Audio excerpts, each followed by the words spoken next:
Princess Leonor's wedding vows bring King Felipe to tears. It was supposed to be a celebration of love. But no one expected this. Not the guests. Not the cameras. Not even King Felipe himself. Because tonight, in Denmark, his daughter, Princess Leonor, didn't just say, "I do." She said something no royal has ever dared to say before. The air over Copenhagen shimmered with royal anticipation.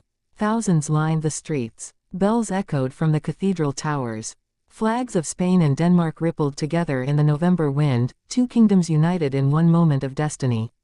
Inside the grand hall of Frederiksberg Palace, everything was prepared to perfection. Golden chandeliers cast soft light on marble floors.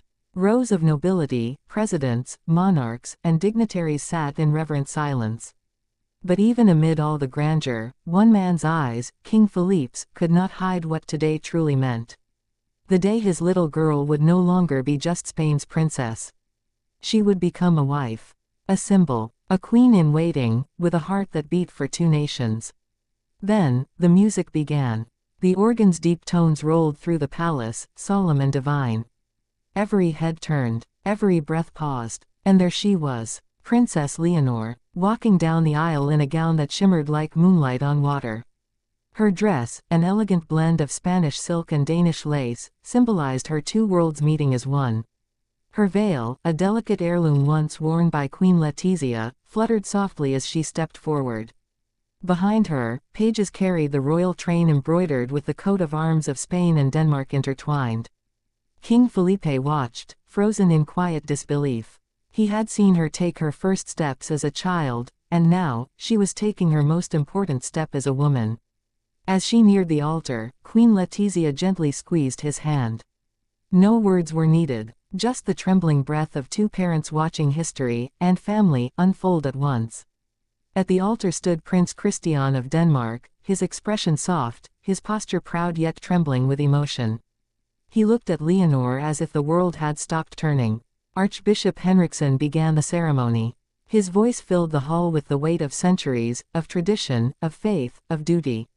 He spoke of love that transcends kingdoms, of unity that surpasses borders, and of vows that last beyond lifetimes.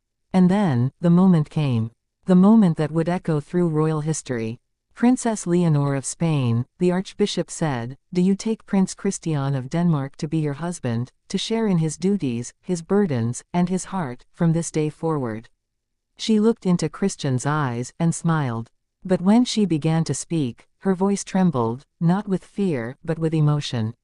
"I stand here," Leonor began softly, "not only as the daughter of Spain, but as a woman who has learned that love, true love, does not ask which crown you wear, but which heart you carry."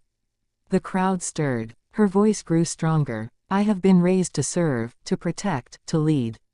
But today, I choose to feel. I choose to love not as a royal, but as a human being, unafraid of devotion, unafraid of destiny."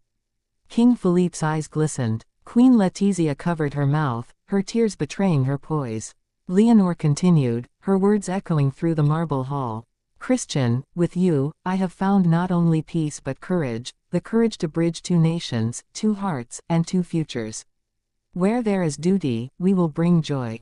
Where there is tradition, we will bring renewal." Her voice faltered for a moment. And then she said the line that brought her father to tears. "I may be a princess of Spain, but I will always be your daughter, Papa."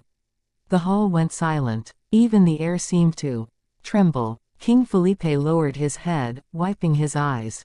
The cameras caught the moment, the tears of a monarch who, for once, was just a father. When Prince Christian spoke, his words carried both strength and tenderness.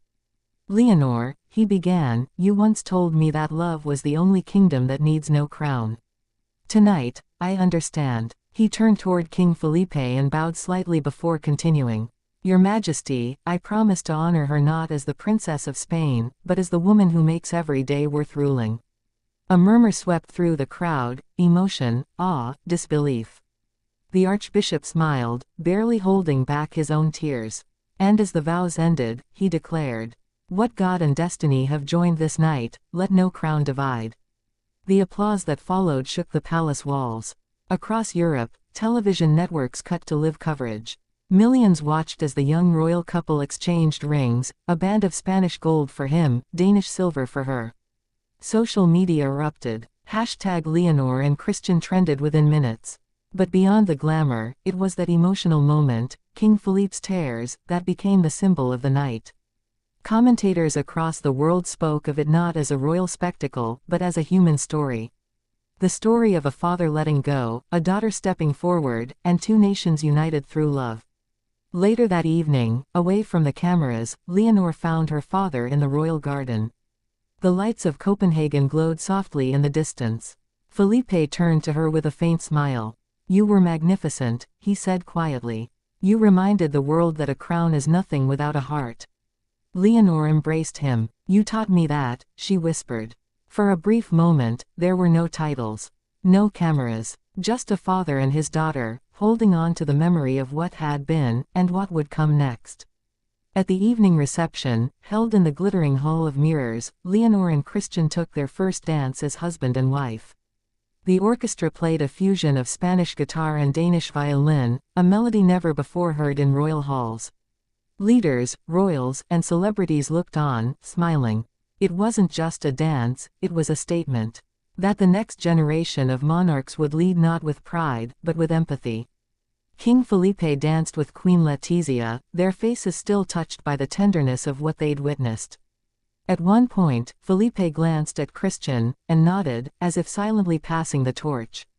By midnight, news anchors across the world replayed the tearful moment. In Madrid, crowds gathered in plazas to cheer their princess. In Copenhagen, the Danes lit candles in windows, a symbol of welcome. The world had witnessed something rare. Royalty not as ritual, but as real. A family that loved deeply. A father who cried openly. A daughter who spoke from the soul. As dawn approached, the royal couple appeared on the palace balcony. Below them, thousands waved flags, their cheers echoing into the cold night air. Leonor lifted her hand, her new ring catching the morning light.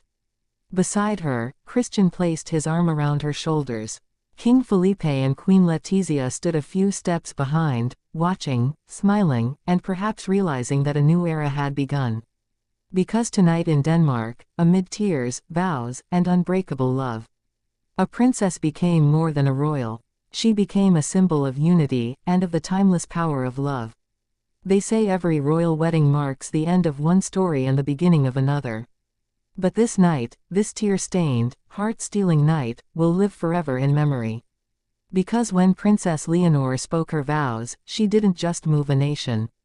She moved her father, the king, to tears. And in that single, fleeting moment, royalty became human again.